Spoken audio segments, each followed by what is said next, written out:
Back ఇక బంగాళాఖాతంలో అల్పపీడనం ప్రభావంతో ఏపీలో వర్షాలు కురుస్తున్నాయి. ఇవాళ భారీ నుంచి అతి భారీ వర్షాలు కురుస్తాయని వాతావరణ కేంద్రం హెచ్చరించింది. శ్రీకాకుళం, విజయనగరం, పార్వతీపురం, మన్యం, అల్లూరి సీతారామరాజు, విశాఖపట్నం, అనకాపల్లి, కాకినాడ జిల్లాల్లో కొన్ని చోట్ల భారీ నుంచి అతి భారీ వర్షాలు కురిసే అవకాశం ఉందని ఏపీ విపత్తుల నిర్వహణ సంస్థ హెచ్చరించింది. అలాగే కోనసీమ జిల్లా, తూర్పుగోదావరి, పశ్చిమ గోదావరి, ఏటూరు, కృష్ణా, ఎన్టీఆర్, గుంటూరు జిల్లాలో కొన్ని ప్రాంతాలలో మోస్తరు నుంచి భారీ వర్షాలు కురిసే అవకాశం ఉందని తెలిపింది. రాష్ట్రంలోని మిగతా జిల్లాల్లో తేలికపాటి నుంచి మోస్తరు వర్షాలు కురిసే అవకాశం ఉందని ఏపీ విపత్తుల నిర్వహణ సంస్థ చెబుతోంది. ఈ నేపథ్యంలో ప్రజలు అప్రమత్తంగా ఉండాలని అధికారులు సూచించారు.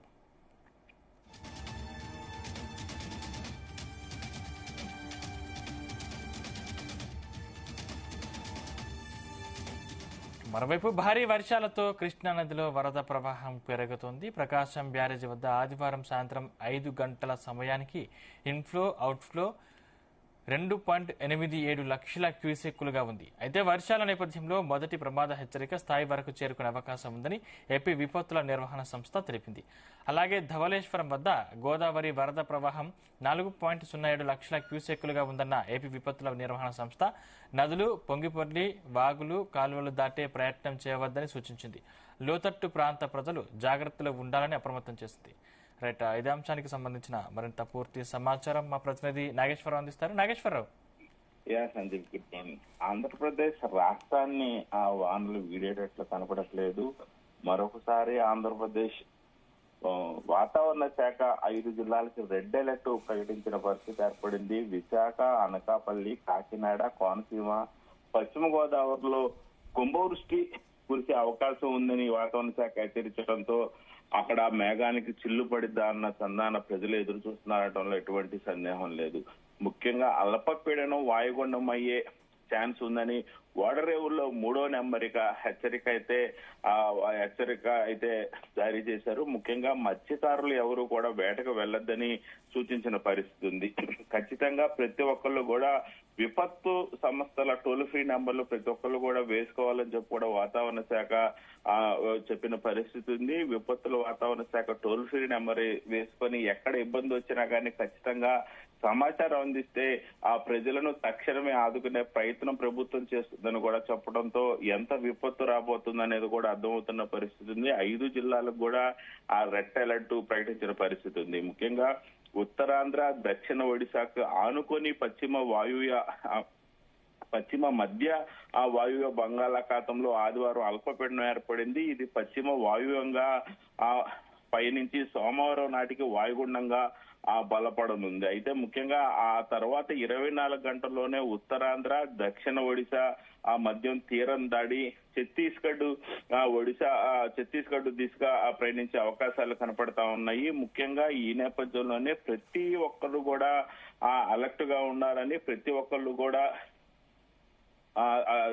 అలర్ట్ కు సంబంధించిన అప్డేట్స్ తీసుకుంటా ప్రజలు అప్రమత్తతో కూడుకున్న ఆ వ్యవహారం ఉంటేనే కొంత ప్రాణాపాయం నుంచి బయటపడతామని కూడా వాతావరణ శాఖతో పాటు ప్రభుత్వం చెప్తున్న పరిస్థితి ఉంది. ముఖ్యంగా ఋతుపవన ద్రోణి తూర్పు భాగం ఆదివారం నాటికి జగల్దల్పూల్ నుంచి బంగాళాఖాతం వరకు విస్తరించింది. ఛత్తీస్గఢ్ లోని మరో అల్పపీడనం ఆదివారం విదర్భ వద్ద కేంద్రీకృతమై ఉంది. ఇంకా ఆ బంగాళాఖాతంలో అల్పపీడనం నుంచి ఉత్తరాంధ్ర, ఛత్తీస్గఢ్, విదర్భ, గుజరాత్ మీదుగా అరేబియా సముద్రం వరకు కూడా తూర్పు పడమర ద్రోణి విస్తరించిందని, వీటన్నిటి ప్రభావంతో నైరుతి రుతుపవనాలు బలపడి ఆ బంగాళాఖాతం నుంచి కోస్తా ఆంధ్ర పైకి భారీగా తేమగాలులు వీస్తున్నాయని, ఈ నేపథ్యంలోనే విశాఖపట్నం, అనకాపల్లి, కాకినాడ, అంబేద్కర్ కోనసీమ, పశ్చిమ గోదావరి జిల్లాలతో పాటు యానాంకు విశాఖ తుఫాన్ హెచ్చరిక కేంద్రం రెడ్ అలర్ట్ ప్రకటించిన పరిస్థితి అయితే ఉంది. మంగళవారం ఉదయం వరకు ఆ జిల్లాలతో పాటు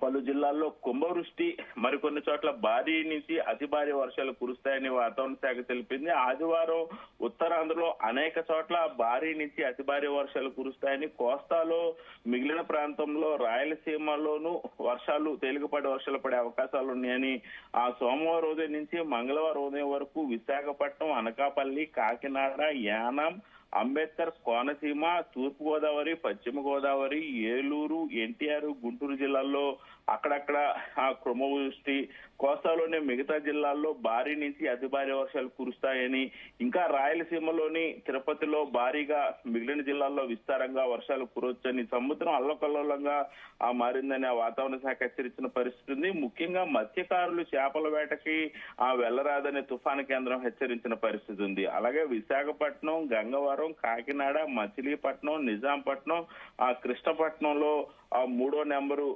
భద్రతా సూచిక ఎగరవేసిన పరిస్థితి ఉంది. ఈ నేపథ్యంలోనే ప్రభుత్వం కూడా అధికారులందరినీ అప్రమత్తతో ఉన్న పరిస్థితి ఉంది.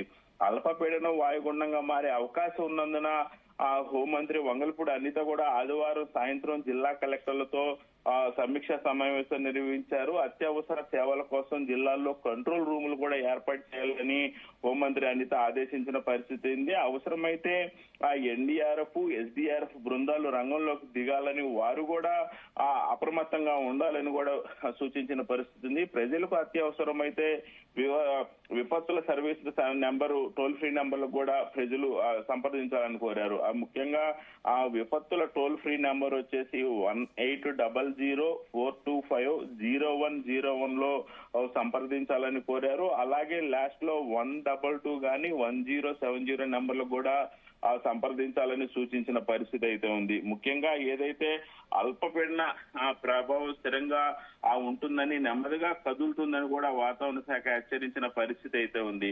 ముఖ్యంగా రాయలసీమలో 18, 19, 20 తేదీలు రాయలసీమలో, అలాగే 18న తెలంగాణలో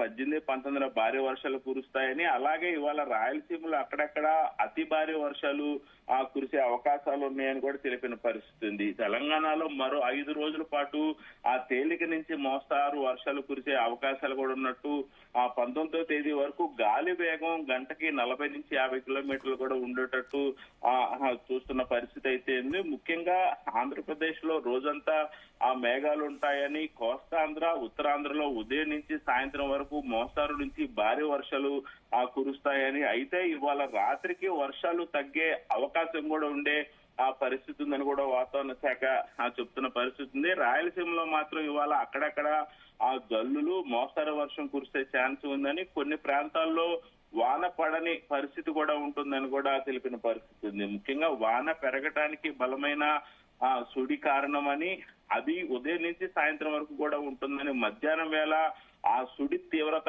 ఎక్కువగా ఉంటుంది, అందుకే ఏపీలో కూడా మధ్యాహ్నం తర్వాత కొంత వర్షం పెరిగే అవకాశాలు ఉన్నట్లు కూడా తెలిపిన పరిస్థితి ఉంది. ఈ సంవత్సరం అతి తక్కువ ఉష్ణోగ్రతలు ఇవాళే ఉంటాయని కూడా వాతావరణ శాఖ తెలిపిన పరిస్థితి ఉంది.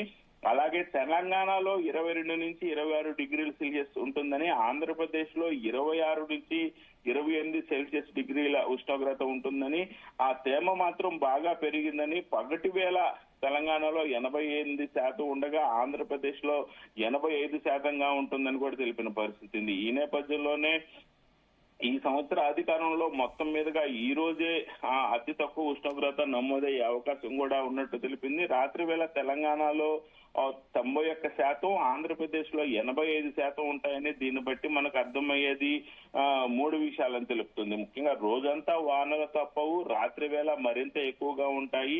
ఏపీలో కంటే తెలంగాణలో ఎక్కువ వానలు కురిసే అవకాశం ఉండే పరిస్థితి ఉందని కూడా వాతావరణ శాఖ తెలిపింది. ఇవాళ ప్రయాణాలు పెట్టుకోవటం, ఈ 2-3 రోజుల్లో ప్రయాణాలు పెట్టుకోకపోవటమే మంచిదని కూడా వాతావరణ శాఖ చెప్పింది. ఈ వర్షాలు నెలంతా ఉంటాయని, భూమధ్య రేఖ ప్రాంతం దగ్గరగా భారీగా మేఘాలు పొగవుతున్న నేపథ్యంలో మన దగ్గర ఉన్న మేఘాలు 4 రోజుల వరకు వర్షాలు కురిసే అవకాశాలు కురిపిస్తాయని కూడా తెలుపుతున్న పరిస్థితి ఉంది. ఆ తర్వాత భూమధ్య రేఖ మేఘాలు వచ్చి అవి మరో 4 రోజులు వానలు కురిపించే అవకాశం ఉందని, ఆ తర్వాత అంటార్కిటా మేఘాలు కూడా 10 రోజుల్లో వచ్చే అవకాశాలు కనపడుతున్నాయని, అవి కూడా మరో 4-5 రోజులు వానలు కురిపించే అవకాశాలు ఉన్నాయని, అందుకే ఈ నెల మొత్తం కూడా వానలుండే పరిస్థితి ఉంది. కాబట్టి ప్రజలు, అధికారులు అందరూ కూడా అప్రమత్తంతో ఉండాలని వాతావరణ శాఖ హెచ్చరిస్తున్న పరిస్థితి అయితే ఉంది. సందీప్. Right, thank you Nageswararao.